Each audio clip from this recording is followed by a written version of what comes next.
നമുക്കേവർക്കും പ്രിയങ്കരനായ അഭിമന്യ തൂങ്കുഴി ജേക്കബ് പിതാവ് നമ്മളോട് വിട പറഞ്ഞ നിമിഷങ്ങളാണ്. 1930 ഡിസംബർ 13 വിളക്കുമാടത്ത് ജനിച്ച പിതാവ് തൻ്റെ പ്രാഥമിക വിദ്യാഭ്യാസത്തിന് ശേഷം തലശ്ശേരി രൂപതയ്ക്ക് വേണ്ടി സെമിനാരിയിൽ പ്രവേശിക്കുകയുണ്ടായി. ആലുവ പൊന്റിഫിക്കൽ സെമിനാരിയിലും റോമിലെ പ്രൊപ്പഗാന്ത യൂണിവേഴ്സിറ്റിയിലുമായിട്ട് വൈദിക പഠനം പൂർത്തിയാക്കി 56 പിതാവ് വൈദികനായ വിവരം എല്ലാവർക്കും അറിയാം. പിതാവ് തുടർന്ന് റോമിൽ തന്നെ പഠിച്ച് കാനൻ ലോയിൽ JUD സമ്പാദിക്കുകയുണ്ടായി. തുടർന്ന് തലശ്ശേരിയിൽ തിരിച്ചെത്തിയ പിതാവ് അഭിമന്യ വള്ളപ്പള്ളി പിതാവിൻ്റെ സെക്രട്ടറിയും ഒപ്പം രൂപതയുടെ ചാൻസലറുമായിട്ട് പ്രവർത്തിക്കുകയുണ്ടായി. 1963 ഞാനൊക്കെ ഉൾപ്പെടെ അന്ന് തലശ്ശേരി മൈനർ സെമിനാരിയിൽ പഠിക്കുമ്പോൾ ഞങ്ങളുടെ ഗുരുബോധൻ കൂടിയായിട്ട് പിതാവ് പ്രവർത്തിച്ച് ഓർക്കുകയാണ്. അതിനുശേഷം പിതാവ് അമേരിക്കയിൽ പോവുകയും ഫോർഡാം യൂണിവേഴ്സിറ്റിയിൽ നിന്ന് ഇംഗ്ലീഷ് ലിറ്ററേച്ചറിൽ ബിരുദാനന്തര ബിരുദം നേടി തിരിച്ചെത്തുകയുണ്ടായി. തുടർന്ന് മൈനർ സെമിനാരിയുടെ ഡയറക്ടറായി ശുശ്രൂഷ ചെയ്ത കാലഘട്ടമുണ്ടായിരുന്നു. ഇങ്ങനെ സേവനം ചെയ്തു വരികയാണ് തലശ്ശേരി രൂപത വിഭജിച്ച് 1973 മാനന്തവാടി രൂപത സ്ഥാപിതമാകുന്നത്. 1971 മെയ് 1 മാനന്തവാടിയിൽ ഇന്ന് ബിഷപ്പ് സ്വീകരിക്കുന്ന കൽക്കുണ്ടിക്കുന്നിൽ വെച്ച് പിതാവിൻ്റെ മെത്രാഭിഷേകം നടക്കുകയുണ്ടായി.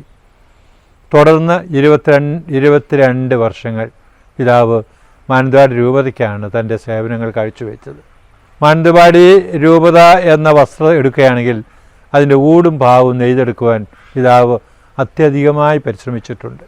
മാനന്തവാടി അന്ന് വയനാട് ജില്ലയും കൂടാതെ ഗൂഡല്ലൂർ നീലഗിരി ഡിസ്ട്രിക്റ്റും തമിഴ്നാട്ടിലെ കർണാടകത്തിലെ 6 ഡിസ്ട്രിക്റ്റും ഉൾപ്പെടെ വലിയ വിശാലമായ പ്രദേശമായിരുന്നു.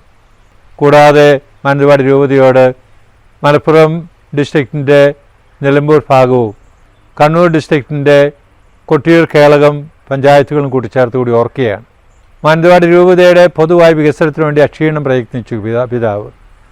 അവിടുത്തെ നാനാജാതി മതസ്ഥരുടെ പ്രത്യേകിച്ച് കുടിയേറ്റക്കാരും ആദിവാസികളും ഒക്കെ ഉൾപ്പെടുന്ന വയനാടിൻ്റെ സർവ്വതോന്മുഖ വികസനത്തിന് വേണ്ടി പിതാവിൻ്റെ നേതൃത്വത്തിൽ തുടക്കം കുറിച്ചതാണ് വയനാട് സോഷ്യൽ സർവീസ് സൊസൈറ്റി. ഇന്നും ആ സോഷ്യൽ സർവീസ് സൊസൈറ്റി മനോഹരമായി പ്രവർത്തിക്കുന്നു.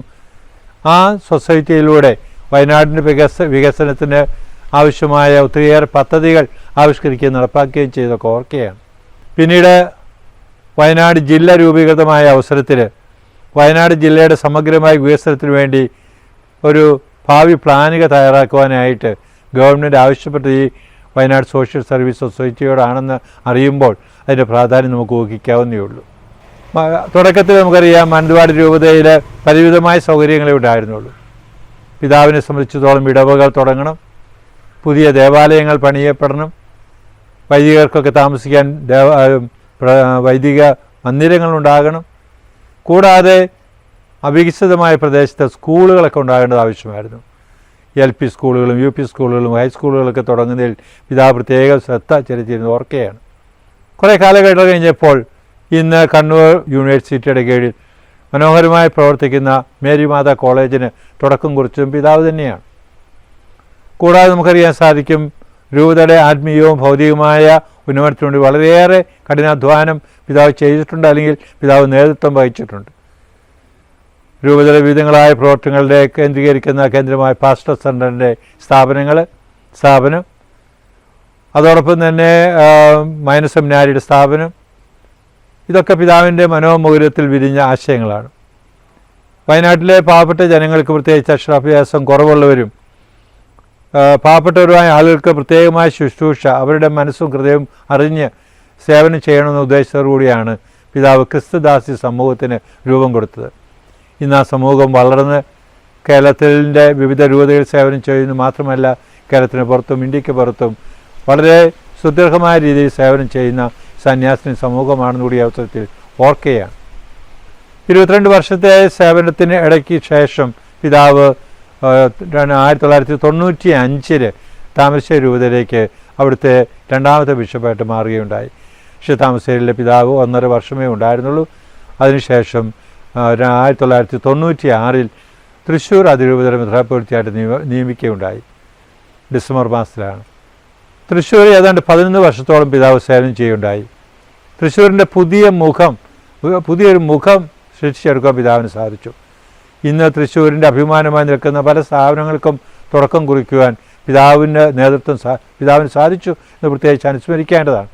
ജൂബിലി മിഷൻ മെഡിക്കൽ കോളേജ്, അതോടൊപ്പം തന്നെ ജ്യോതി എഞ്ചിനീയറിംഗ് കോളേജ്, കൂടാതെ മേരി മാത മേധ സെമിനാരി, പിന്നീട് പാവപ്പെട്ടവരും അശ്വനരായ രോഗികൾക്ക് വേണ്ടിയും മറ്റു പലർക്കും വേണ്ടി തുടങ്ങിയ സ്ഥാപനങ്ങൾ, ഇതൊക്കെ പ്രത്യേകിച്ച് എടുത്ത് പറയേണ്ടതാണ്. തൂങ്ങുഴി പിതാവ് നമ്മളിന്ന് വേർപിരിയുമ്പോൾ പിതാവ് ചെലുത്തിയ സ്വാധീനങ്ങൾ വളരെ പ്രധാനപ്പെട്ടതാണ്. പിതാവ് നല്ല ഒരു ആത്മീയ മനുഷ്യനായിരുന്നു. തൻ്റെ ജീവിതത്തെ മുഴുവൻ തമ്പുരാന് സമർപ്പിച്ച് ദൈവവിശ്വാസത്തിൽ അടിയുറച്ച ഒരു ജീവിതമായിരുന്നു പിതാവിൻ്റേത്. പിതാവ് പ്രാർത്ഥിക്കുമായിരുന്നു.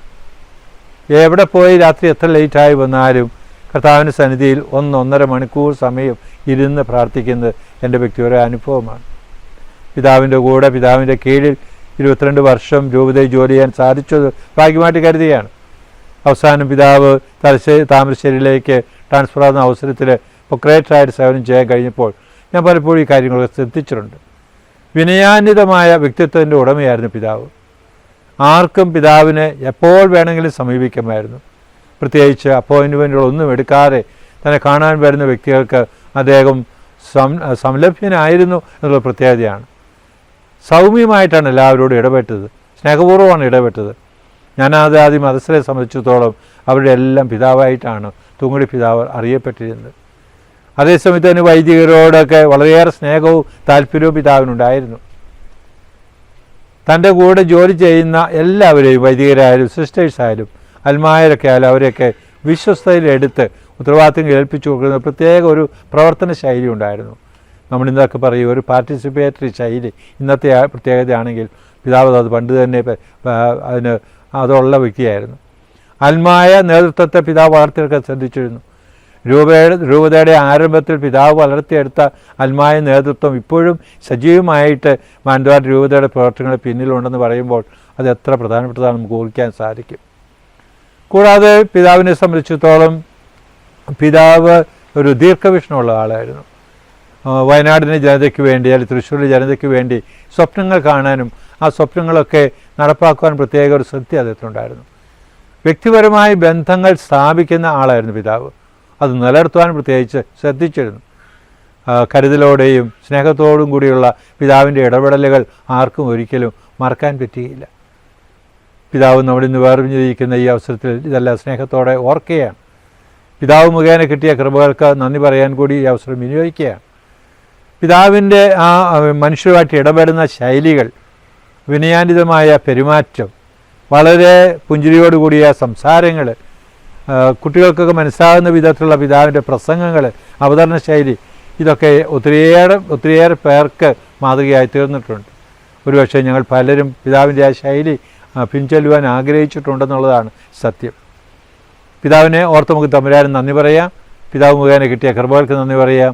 ഉറപ്പാണ് പിതാവായ ദൈവത്തിൻ്റെ സന്നിധിയിൽ സ്വർഗത്തിൽ ഉണ്ട് എന്നുള്ളതാണ്. അവിടെ ഇരുന്നുകൊണ്ട് നമുക്ക് വേണ്ടി പ്രാർത്ഥിക്കുന്ന ഒരു വ്യക്തിയായിട്ട് പിതാവുണ്ട്. പിതാവിനെ മാതിച്ച് നമുക്ക് തേടാം. പിതാവിൻ്റെ ഈ വേർപാടിൽ തീർച്ചയായിട്ടും ഒത്തിരി പേര് വേദനിക്കുന്നവർ, ദുഃഖിക്കുന്നവരുണ്ട്. പ്രത്യേകിച്ച് മാനന്തവാടി, താമരശ്ശേരി, താമരശ്ശേരി, തൃശ്ശൂർ അതിരൂപതകളിലെ വൈദികർ, സമർപ്പിത സമൂഹം, ആത്മായ സമൂഹവും വേദനിക്കുന്നുണ്ടാവും. മാത്രമല്ല പിതാവ് തന്നെ സ്ഥാപിച്ച് വളർത്തിയെടുത്തുകൊണ്ടുന്ന ക്രിസ്തുദാസി സമൂഹവും ഒത്തിരിയേറെ ദുഃഖിക്കുന്നുണ്ടാവും. അവർക്കൊക്കെ ഞങ്ങളുടെ കൃത്യമായ അനുശോചനം കൂടി ഈ അവസരത്തിൽ അറിയിച്ചു കൊള്ളട്ടെ. നമുക്ക് പിതാവിന് വേണ്ടി പ്രാർത്ഥിക്കാം, ഒപ്പം പിതാവിനോടും പ്രാർത്ഥിക്കാം. നല്ല ദൈവം നമ്മെല്ലാവരെയും അനുഗ്രഹിക്കട്ടെ.